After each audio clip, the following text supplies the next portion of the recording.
Hello and welcome to Eat, Sleep, Arsenal Repeat on the Gooner Talk. Hope you're doing good. Hope you're doing well. Episode 8 of our weekly series in which I'm joined by our brilliant group of guests. No Sophie, unfortunately, this week.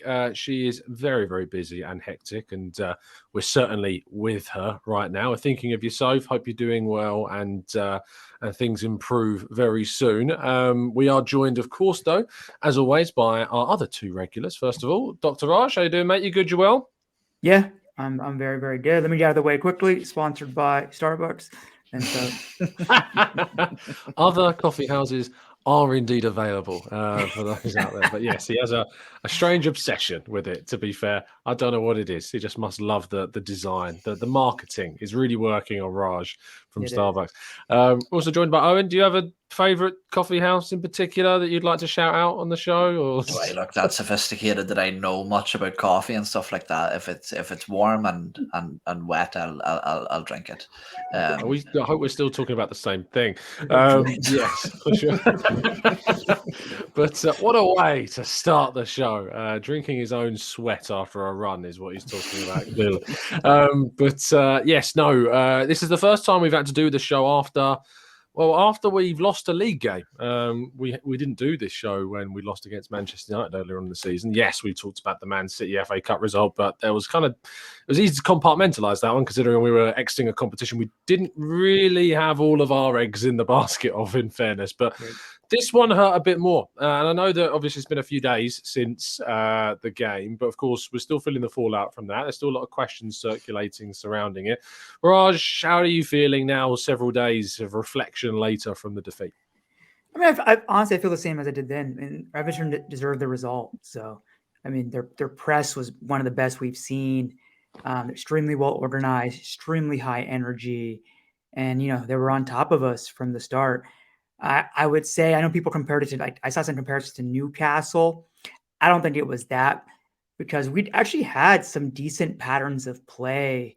We're just really, really sloppy. Well, in the first half, I would say we were pretty poor. Second half, the patterns of play were much, much better. We settled in, but then the final action was pretty poor. So it was just one of those games where I thought the result was deserved for them. Even I know Everton on their counters were really, really sharp. They had a plan. They were direct, and so you earn what you get in the league, and they earned 3. So Yeah, they really did, and they did earn it. And I can tell you that it was a long, lonely drive home after that game. Full round trip on Saturday. I was, to be fair, one of the few things I was surprised how close Anfield is to Goodison Park, because I parked at Anfield and then walked to Goodison Park. 10-minute walk. It's kind of crazy how close the two stadiums are to one another. When I emailed the club about parking and they sent back the address of where it was, I didn't expect to be driving up to Anfield and parking there and then walk, because obviously Liverpool were playing and getting battered by Wolves that weekend, so they weren't there. But yeah, it's stunningly close to one another. Owen, obviously, again, it's not the result we wanted. It's the result that we got. Is this kind of a necessary kick up the backside for this team and maybe a bit of a humbling that we needed? Yeah, potentially. Look, I think that these results are always going to come. There's a reason the Arsenal Invincible team are so highly held by the footballing world, and it's that losses are inevitable, especially with a team so young and so inexperienced as ourselves. But I do think that this was a sort of coming together of a number of different situations and circumstances that sort of amalgamated into this being a completely brutal situation for Arsenal to go to. Everybody knows that Sean Dyche, in a sense, is Arsenal's kryptonite, and not only Arsenal, but a lot of the big hitters in the Premier League. He's got a relatively good record against with Burnley, and that's what this was. This was just a Burnley performance in terms of just being completely combative from the first whistle. I think they really targeted our areas of danger, our areas of creativity in the side really, really well and nullified them. But also, I think that this was an off game for Arsenal too. I think that one thing that aggravated me is I have no issue with people having an off day. These are human beings at the end of the day that these things are going to happen.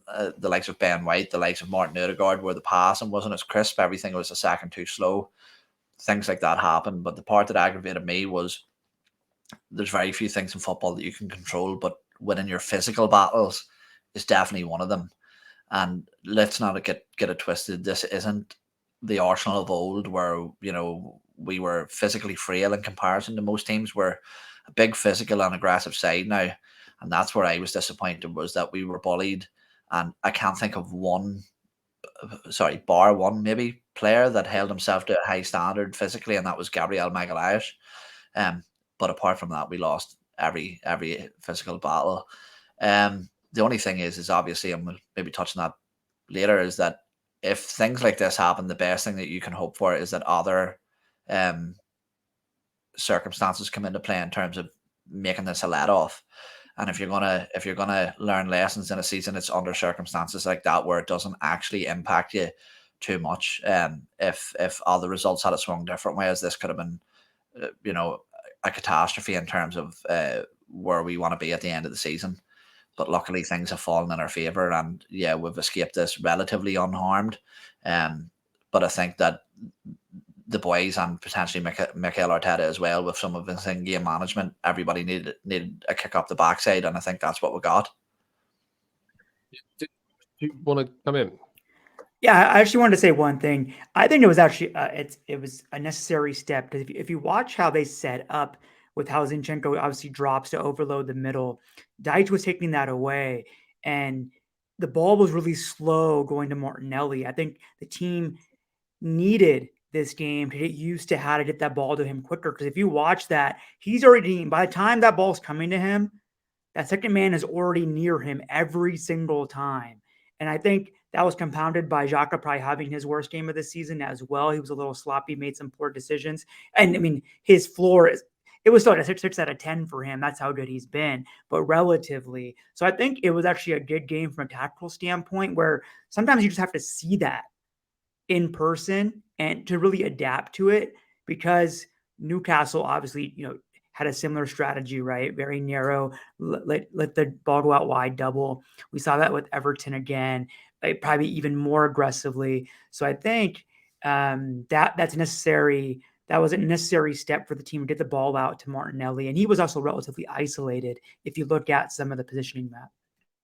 Yeah, that's a really good point. Go on, Owen. Oh no, I was just going to say one thing that I was slightly disappointed about, that was out of our control. I mentioned, look, the physical battles is something that I am frustrated at. But one thing I was frustrated at was, obviously, Sean Dyche is renowned for his housery of the way he conducts himself, and the way his teams conduct themselves in games, and doing whatever they need to do to get a win. But I think the officiating almost let too much go from an early point. There was a lot of off the ball pushes, off the ball nudges, legs being left into tackles unnecessarily. And I think, to an extent, the officials could have got that under control a lot earlier, because they almost played the game into Everton and Dyche's hands by letting that go. We all know how much Bukayo Saka gets fouled, Gabriel Martinelli gets fouled, but really everybody was just being kicked off the pitch. And for me, that I found that slightly disappointing, that player welfare was almost being risked, just for one team's advantage. Yeah, I was really weirded out by the refereeing display. The Everton supporters were really on David Coote's back for a lot of the game, and they felt really hard done by the referee in a lot of different situations. It was difficult to know whether or not they had a good or bad game, because I felt, as I assume, bad, because the Everton fans weren't happy. I weren't particularly happy from an Arsenal side of things. Either of you think the Gabriel incident was a penalty, by the way? Sky Sports did their ref watch and they kind of all batted it away. I can see why it's not good. I think it's one of those where if the referee doesn't give it, VAR is never going to overturn it. Raj? I mean, the way I think about it is, if it was called the other way, I would be upset about it. So therefore, that's how I think about it, right? And I would be pissed if it was called the other way. So I didn't think it was a penalty. He was trying to shield the ball. Of course, you see contact, but I didn't personally think it was a penalty. Yeah, look, I think it's probably the fairest outcome, and when you look at it in that aspect of saying if it's the other way around, yeah, we've seen maybe lighter ones given in other games, and obviously the other way around, harder ones not given. So you never know the consistencies of these referees. We will hopefully have this game as very much. I've kind of talked about this being every season has a worst game, and I'm hoping that this is that. I'm hoping that this is the season's worst game and that we only see better performances from this. I think sometimes you need a bit of a humbling. You need a little bit of a kick up the backside, as I've said, and especially ahead of the game against Man City, potentially this is the best time for that to come. Obviously, it's really difficult to talk about the City game because we've got this annoying thing called Brentford on Saturday. And, we're all very much focused. And I think the players are going to be, I hope they're not, but it's difficult to not be distracted by that massive game in midweek. And to know that you then play this game against Brentford, it feels almost like a distraction. It almost feels like it's not a Premier League game because of how important the game that follows it is. But it is really key, and we'll come on to that shortly. Quick Tom, word can I on Neil ask? Mopay. Oh, Sorry, Raj. can I ask you one question Mm, from what you saw? Because you were obviously you were at the game. The pitch mm. looked terrible on It television. was terrible. So It that's what I was wanted to mention. awful. It looked terrible. Yeah, it was really bad. It was really, and 6 of our nine next league games are all at home. So that's hopefully going to be a big positive. But yeah, it was awful. Like patchy, dry, it Wonder who stuck asked for up. that. Like you didn't. That's why we kept going long to the wide areas because we couldn't get the ball out. You saw so many of our passes, little flicks and things Yeah. to get it off the ground because it was so bad. But we can't use that as an excuse, obviously. But it's part and parcel. You have to win away from home, and we actually have a very good record away from home. I think probably the best in the league. So even after that loss, so it is something that we need to improve. As I said, quick word on Neil Mopay. I hate him. I just hate him. I saw him in the mix zone afterwards. He walked past me, and I just remember looking at him like, I hate you. I just really hate you. I can't stand that guy. He just seems like he's on there just to wind Arsenal players up whenever he plays against us. The thing with Zinchenko at the end, there's I think a more grounded person might say Zinchenko needs to be more mature in that situation, recognize what's happening, and just play on and then deal with it after the game. But I think we did lose discipline at the end of the match a bit. We kind of got suckered into what they were trying to do, and that unfortunately led to us not really getting a good chance in the final moments. We had some chance though in the game, and Ketty obviously had that chance in the first half. Odegaard had the chance in the second half that we definitely should have at least hit the target with both of those. But beyond that, we really struggled to create. Question marks to think about Martinelli and his form dipping. Should Trossard come in the weekend? Maybe that's something we'll talk about. I mean, let's talk about it now. I mean, Raj, Brentford on Saturday. How much, if any, do you think Arteta needs to tweak this with knowing that City's on Wednesday? I don't know if it really needs to be honest. Maybe with Martinelli, but I think the key with Martinelli is the question is why is his form suffered? Right? Is it a fatigue issue or is it more of a tactical issue? So I think that'll be a question for the coaching staff. That's the main thing to me. I mean, they do have a week off, and then of course we know City's midweek as well, right? So part of it you might see if some of the data or they're showing players have some fatigue, you might see some earlier substitutions. So I think that will be more of a thing as the game goes on to keep guys fresh for that match on Wednesday. Indeed. I mean, the other one, maybe Ben White for Tomiyasu. Some people have suggested is the other change you could make. I mean, would you do that? This is a really, really difficult position to be in, and I have no envy of Mikel Arteta whatsoever because, as you mentioned there, I think a lot of people are looking at this game as if it isn't even a Premier League fixture, and that is completely the wrong thing to do. That's such a dangerous mindset to be in because both of these games are valued at 3 points. Yeah, you can say you're taking points off City, but at the end of the day, it's 3 points is 3 points, and overlooking a team like Brentford, who are in very, very good form. Let's not forget, since Christmas, they have taken points off sides like Liverpool, like West Ham. I think there's some big hitters. They have stripped points. They're coming off the back of a 3-0 win against Southampton. So they'll have their tails up. Ivan Toney is in scoring form too. So it's a potential banana skin that we could be completely overlooking. In terms of rotation, I think that people could talk about form, about the dip of form of Martinelli, the dip of form of of potentially Ben White as well. But really, I think that it's got to the point where it's unavoidable. There's going to have to be some level of rotation, whether for form or not. The end result's the same. Rotation is going to be needed in some way, shape, or form. You know, when you're, but that's the good thing now, is that after the transfer window, people can look at the caliber of player, the amount of money spent on players being not up to their desire or wants. But at the end of the day, this this Arsenal side is stronger now than it was at the start of the January transfer window. So for me, I look at these games like a Brentford, say for example, and I'm completely comfortable with any level of rotation that we do. The biggest thing I think that we may miss now, and I think it was the most evident in that Everton game, is Gabriel Jesus. I think that when you look at a game of chaos where the entire team is potentially, playing subpar, that he's the type of player that can drag you out of those situations. And I don't think players like Eddie and Nketiah is that type of player. So I think that's one of the biggest misses that we have. But options are good. Options are great. Leandro Trossard is a very capable player, like we've seen. He's somebody that can potentially come in. Tomiyasu has arguably been more impressive than Ben White over these last few fixtures, so there's no issue for me whatsoever. But I think it's important that we don't over-emphasize the importance of City before Brentford has been handled. Yeah, I agree. It's just really difficult not to, because obviously it is. I was saying the other day, I think it's the game of the decade for Arsenal. For the last 10 years, I can't think of a game more important. People might highlight the Europa League final or the FA Cup finals we won, but the ramifications of Arsenal beating City is so huge, so incredibly huge for this season and what it could mean. That it's difficult to not rank it above anything else.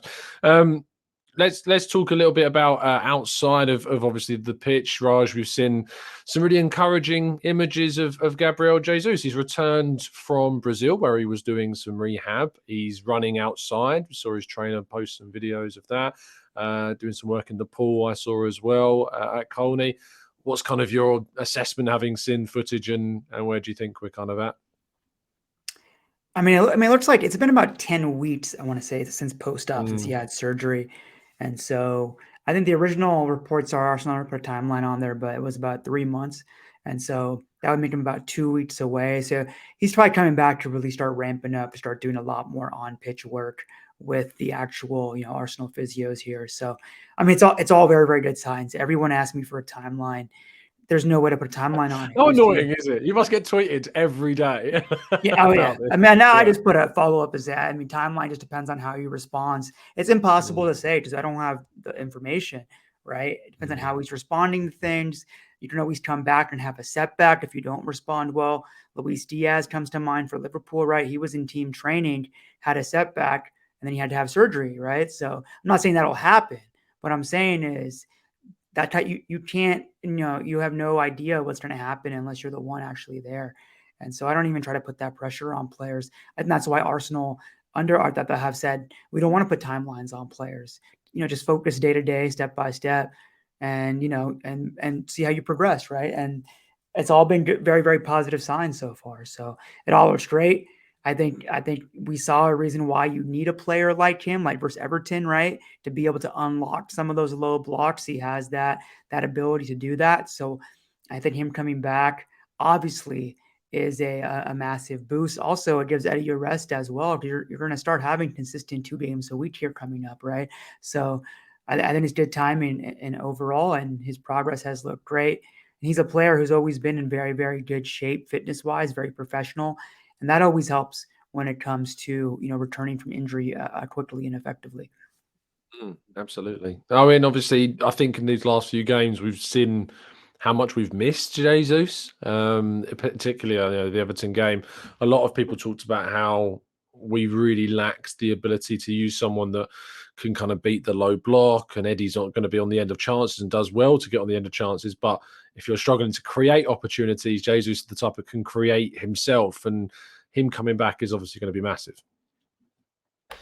Yeah, and one of my main issues with obviously when the injury occurred with Gabriel Jesus, and we were aware that it was going to be a sustained period of time that he was going to be absent, it was never that Eddie couldn't put the ball in the back of the net. That was something that I think I had some level of faith in. My issue was always with Gabriel Martinelli and Bukayo Saka. Was their numbers and output going to drop substantially due to the lack of link up play? You know, the deficiencies in Kadia's game.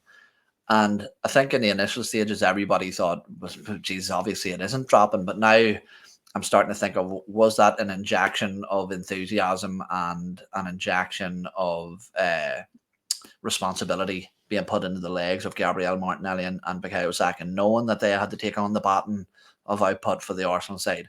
And they're both very, very young players, relatively inexperienced in comparison to somebody like Gabriel Jesus. And I think that they can do that for a certain amount of time. But I think when it comes to the high pressure situations and the high pressure moments, that sometimes we might see those players get a little more reserved in those situations. So getting them back, I think, getting Jesus back is crucial, I think, for this last stretch of the season. Because when you look, even tactically, at a tactical standpoint, whilst Nketiah has made brilliant improvements, and I don't want to sound like I'm knocking Eddie Nketiah because he has been absolutely fantastic, I think, but in those situations, like we're saying, Nketiah is a between the post striker. He doesn't really tend to drift out too wide. He doesn't cause many overloads, whereas that's where Gabriel Jesus absolutely shines. And I don't think it's coincidental that we're starting to see Gabriel Martinelli get, marked out of games, doubled up on. I think that they're starting to sense that these are the danger men now, whereas when Jesus is there, they look at Jesus with his speed, his pace, his work rate, his ability to get around people, and it just sucks defenders towards that, and that in turn gives space to the opposite wide men. So I think that whilst I'm so appreciative of Eddie Nketiah and what he's done for this Arsenal side, and it's going to be a super hard decision for Mikel Arteta to remove him from the starting 11, I think it's going to be beneficial to the entire team to get Jesus back as soon as possible. Yeah, we were all talking about Jesus has to fight for his place back into the team. He's got to earn that spot again because Nketiah has been so good. But, it is, I think, those games that we had, it is that fixture at the weekend that makes you realise the difference between the two, what Eddie can and cannot do. And I think that obviously playing in those types of fixtures and asking him to be the guy. I remember the game where he first came into the team away at Southampton last season. That was the first start he had when he was asked to kind of take the place of Lacazette. And he had a pretty poor game. Arteta stuck with him in the match against Chelsea, which we created opportunities for him, but we really did lack ideas against Southampton. We lost that game 1-0, and I think that there's probably a lot of similarities, ironically, with that 1-0 defeat at Southampton compared to this game against Everton. But his return is massive. The other one, Raj, is Emile Smith-Rowe. I've wanted to ask you about this because I know a lot of fans are getting quite frustrated about Smith-Rowe and these injuries. Obviously, he's come off the back of the groin surgery that he had to undergo, and we're told that it's kind of a minor thigh issue that he's had. Just to kind of reiterate a point that I know you've made before, but I'm right in saying it's fairly common to see these kind of secondary injuries happen so close after recovering from a serious surgery. Yeah, anytime you have a long layoff, you can come back and get some overload and pick up an injury. You got to be patient. I mean, I saw the same reaction when Tomiyasu was, took his time getting back, and now everyone's back on board with them, right? And so, it takes time. You got to be methodical. You got to be careful, and that's why the team have depth, is to not rush players back. And I mean, it would be great to have him. He offers a unique profile, but yeah, you have to have patience. A young player, has a big future at the club. You can't rush him back. We've seen what happens. It can lead to massive knock-on effects. So I think just better safe than sorry. Be proactive about it. And tell fans. I always tell fans, be patient about it. So he'll come back and he'll have time, and he needs time. So it just is what it is. Yeah, I mean, do you get frustrated with Smith-Rowe's injuries, or is it just a case of, it's just part of his development that he's hopefully with the surgery now overcoming? Yeah, look, I think it's just a problem in general nowadays with people have very short attention spans and very little patience. And I think that we quickly forget just how good this kid is and how young he is as well. Let's not forget that. And I think that if you aren't willing to risk potentially even the second half of the season, say it requires that, for the potential good that this player could do for Arsenal in the long term. His ability is absolutely fantastic.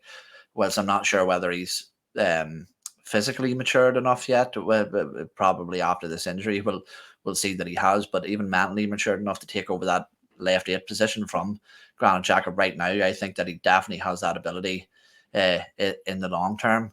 And if you were to go out and try and purchase a player with the ability that Emile Smith-Rowe has, in today's market, Jesus, you just name your price, name anything at all, and Todd Bowley will likely pay it.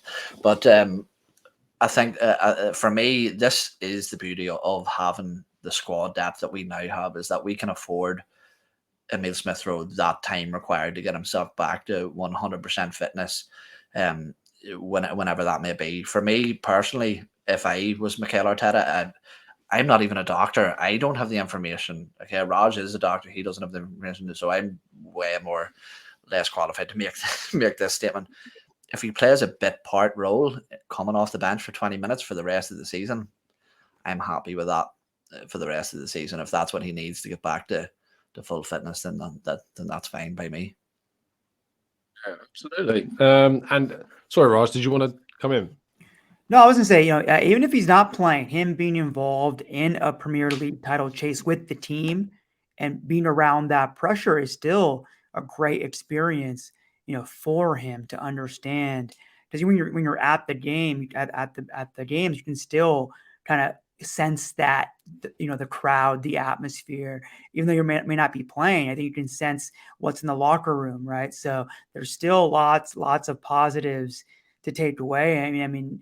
I know people I'm going to give it a parallel was Martinelli at the World Cup. He didn't play much, but that's still an incredible experience to be around that type of environment and that type of pressure. Like, you still take away a lot from that. Oh, absolutely. And look, Smith-Rowe is going to be the first person to understand the pressure on him to come back and perform, and he'll want to. He would have been gutted to have missed as much of what an amazing season this has been. And you think about, where we've got to this point. Smith-Rowe has been a massive part of Mikel Arteta's tenure at this club and has really been able to establish himself alongside Martinelli on that left-hand side. And it was, I think, actually, when he came into the team on Boxing Day for that game against Chelsea all those years ago in 2021, I want to say, maybe 2020, actually.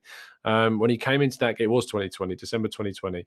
And he came into that game, that kicked off the kickstart really for Arteta's Arsenal, and he established himself with Saka on the right and Aubameyang through the middle, and that was kind of the front three that we had that has now morphed into what we know now with Jesus coming in and starting and Martinelli and Saka. But Smith-Rowe, his position may change in the next few years or so, or it may he may be able to compete with Martinelli. We'll have to wait and see what Smith-Rowe comes back and where he's used, but having him back will be such a massive plus for us to have that option off the bench initially and then see if he can compete with Martinelli, if he can take over. Because I think we've seen with Martinelli's dip in form that the door's open. It's not shut off from someone to come in and potentially try and take over in that position. So let's see. Maybe we'll see a response from him when he does indeed return. The last player is Reiss Nelson. We're expecting him to be back as well. He's obviously suffered a significant hamstring injury, which kept him out from that friendly against Juventus.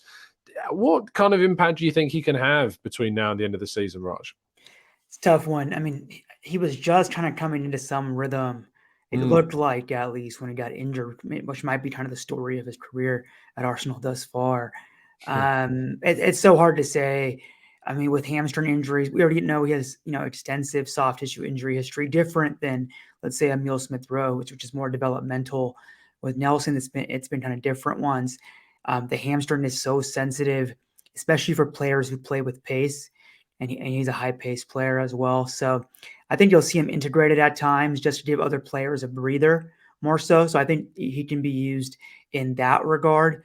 The impact he can make, I'm not sure. I'm not sure. I think he still offers at least an option on that right side, but I think he'll be used kind of more just to give potentially Saka, a breather late in games when you already have a controlled game state.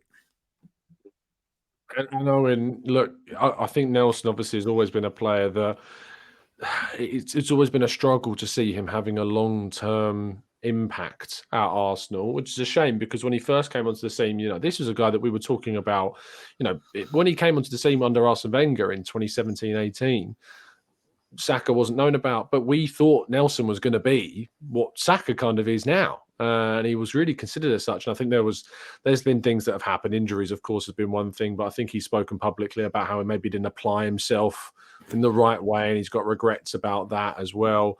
But I think there is space in this team between now and the end of the season for someone to offer something from the bench, or at least give us some rotation or some respite, from respite in terms of Saka. Because on the right hand side in particular, we are lacking depth behind Saka. So, what do you make of Nelson and what's left for him at Arsenal? It's a really tough one, because if you're asking me to put my chips on the table and make a bet on what I expect to happen, I am, yes. Yes, well, that's good. I'm a betting man. We don't advocate betting on this channel. But I would be putting my chips on the fact that I don't think that he's going to have a prolonged career at Arsenal. But if there's one thing I've learned in recent times, is that don't count players out. We've seen it with Granit Xhaka. We've seen it with Eddie Nketiah. Numerous players over the years have come back from the brink. And I think my issue with Reece Nelson was the same one that I had with Eddie Nketiah and the same one I had with Joe Willock. And it was an application and attitude issue. I always thought that when they walked onto the pitch, it was there was a quote by Steven Gerrard years ago, and he says the problem nowadays with players is that when they make their debut, they think that they've made it, but they're completely wrong. That's when the hard work really starts. And I think those three players at that period of time really fell into that they presented themselves with a swagger that they hadn't earned yet. And I think that has been the biggest change in Eddie Nketiah's mindset. I think that his approach has completely changed to the game, and his understanding of the position he's in his career has changed. And I'm hoping that Reece Nelson now sort of pushes himself into that mindset too, because there is an opening. You could call it last chance saloon. You could call it whatever you want, whether he's playing for a move or playing for whatever you want to call it. The opportunity's there. Games are coming up in the Europa League. We all know how much impact Bukayo Saka takes throughout matches.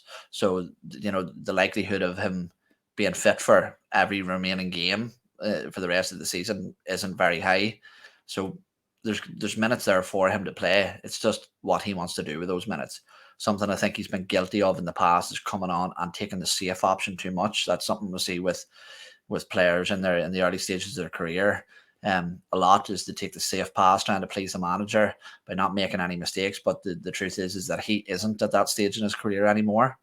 And that we really need to see some level of consistent output from Reece from the time he comes back to the end of the season to really drive a stake into the ground and make a place for himself at Arsenal. Absolutely. And this is someone that Arteta does trust. I remember that game against Nottingham Forest. I remember I was there. And when Saka went down injured, I think in the previous game, I think we'd gone to Bodo and we'd used Fabio Vieira on the right wing. And Fabio Vieira was on the bench. And he had the option of bringing on Vieira, but he didn't. He brought on Nelson in that game. And until Nelson scored, we weren't looking... I think we were 1-0 up at the time. Martinelli scored that header. But we weren't necessarily looking like we got the game in our full control. And Nelson came on and was really, after half time, he was really, really good and got those couple of goals. That was our biggest win of the season, of course, and probably one of our most impressive performances of the season as well, especially in the second half, as I say. So it will be intriguing. I think there's scope in, like we saw against Everton, that scenario where we lack that right-sided fullback that can overlap, that if you are losing, that you can take off White or Tomiyasu and throw on a Nelson and really go for it, rather than going a like-for-like right-back change that doesn't really change too much. And it's ironic because I was looking back at when Nelson first jumped into the scene. He actually started as a right wing back in Arsene Wenger's back three system. He played on the right hand side. Maitland-Niles played on the left wing back position, and that was it for a few games when he first got in the opportunity to play in the Europa League. So there is an argument why on earth can't Nelson rediscover that potential impact moving forwards. And that kind of brings us to the end of the main section. We move on to a swift direction to the second half of the show, which of course is questions for the doc. It's only me and Owen on today, so he's only got 2 to answer. Before we do though, and whilst I give Owen a chance to maybe think one up if he hasn't done so already, jumping over to the Strava group. If you aren't already part of our Strava group, make sure you go to www.strava.com/clubs/ESARP. That's for Eat, Sleep, Arsenal, Repeat podcast. At the moment, we've got some really good activities going on. Again, I can only apologise for my lack of activity. I need to work out how to log muscular exercises because I'm not going to be doing runs for quite some time, unfortunately. Potentially, I can log walks around the golf course. That might be something I need to do as well into that because, we did 18 holes last Sunday, and I tell you what, we must have burned easily around 800 calories carrying and pulling those trolleys around for 18 holes. It's a significant walk, so plenty of calories burned, I'm hoping. But Lee Maddox doing really well. 11 activities last week, totaling 7 hours and 33 minutes of exercise. Really impressive. Scott Newell as well doing 4 hours 45, and Clinton Hostetler. That's a hell of a surname. 4 hours of activities as well. Plenty more of you guys as well logging in and getting up the leaderboards, which is always really, really good to see. Last week, Abhishek was top with 11 hours and 48 minutes of activities as well, which is kind of incredible, actually. So well done to you. Owen, question for the doc. Yeah, so as always, I'm completely prepared and didn't have to think of this on the spot whatsoever. But something that I've experienced, and I think a lot of people experience, Doc, is especially in the early days of running, is arch problems with their feet. You know, whether and I think eventually it's one of the things that can impact maybe people most in terms of early stages of running. What causes those things like fallen arch or cramps in your arches, and what are the best ways to prevent that from happening? I mean, best way, honestly, in general, is not to ramp up too quickly with your running. So that's one part. Second part is to actually work on arch strength exercises and prepare your feet for exercise, right? Because running, I mean, certain parts of your feet take 9 times your body weight when you're running. So, which can be a lot of body weight depending on, on the person. So, being able preparing your feet in the right way with certain strength activities is going to be helpful, and then also just not going too intense and ramping up slowly. I always tell people you can always add more, you can't take away, right? It's like drinking, so same thing. Happy, Owen, with that? Oh, delighted. Thank you, Doctor. Yeah, I mean, and I can always share some stuff. People are interested, whether it's in the group or whatever it is, right? It's hard to talk about it, but that's the general. I mean, you asked about certain fallen arches and things. I mean, every person has a different physical architecture to them, right? And so that doesn't mean one's worse than the other. I'll give you an example. What people always talk about flat feet, right? And how dangerous it is. The most injured foot, the research shows, is a high arch stiff foot. It's not a flat foot. So, it just depends on the mechanism. It depends on, so every architecture is different. But what we do know is you can strengthen those muscles. You can, work on your mobility, and you can control how much load you're putting through those, your body parts and your feet by modulating and ramping up gradually. See, just very, very quickly, insoles in your shoes that aren't prescribed by a doctor or an expert. What about the sort of buy your own ones you get from the likes of Sports Direct or any other sports stores are available? But are they any good, or are they potentially doing more damage than they are good? Well, it depends, right? There's different types. Some are just like straight cushion if you want more padding in your shoe. Some are going to kind of be more rigid, which is going to change the mechanics of your feet. I personally don't like to do that unless you've actually been assessed by someone who knows what they're doing. And I don't mean a running store. I mean actually someone who understands mechanics of the foot and when it matters and when it doesn't.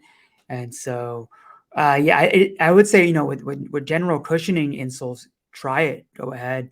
If you're trying to change the mechanics of your feet, that can be a little bit more sensitized. What I'll say is, if you buy them and you're having a lot of pain, stop wearing them. I know it seems obvious, but you'd be surprised. People want to just no, the pain means it's working. I don't know. Yeah, I've heard it all. Same thing with Have shoes. you seen those Same thing toe with shoes. shoes? Have you seen those toe shoes? They're Yeah. they're meant to mimic the idea of you walking barefoot. I was watching a mini doc thing on YouTube about them, and this guy wears them for a year and talks about the benefits. It's kind of mad, obviously, because our feet were never designed to be encased in leather, and walked around like that. And obviously it's changed the structure of how we are. And it brings nicely onto that question. And it's more of a speculative question, Raj, around football boots and players and that, because the more that football boot design changes, we go more lightweight and more lightweight and more lightweight with the way in which they have these boots. And when you go lightweight with shoes, it kind of, what you gain in, maybe speed and improvement of how light-footed you are with your movement, you lack then the protection for tackles and impact injuries. Do you think it's worth the trade-off between the two? That's a tough question to answer. I think it depends on the player, depends on kind of their preparation, their style of play. I think the biggest issue for me with some of those boots are how narrow they are. It really squeezes your foot into an unnatural position. Proper running mechanics really requires toe splay, your toes to come out. Yeah. And so, for me, I wear flats all the time, but I work on my feet a lot. So training them. So the narrowness of the boots is what can really impact players in terms of mechanics. And like you said, with some of the lightness, it's going to offer less protection as well. So it was really a give and take, right? It's really, really a give and take with that. And then of course you have, with the cleats, with some of these pitches like Everton, there's a lot of issues when it comes to football. And so, it's a tough one. I think it really becomes player specific in that regard, and specific to their foot, their injury history, what they're comfortable with, etc. Lovely stuff. That brings us to an end of today's Eat, Sleep, Arsenal, Repeat podcast. Thank you, everybody that's tuned in and listened. Again, apologies Sophie wasn't here this week. Hopefully we'll have her back next week. Owen, thank you for your time, my friend. As always, tell people they can find you. Yeah, pleasure, buddy. Pleasure, Raj, as always.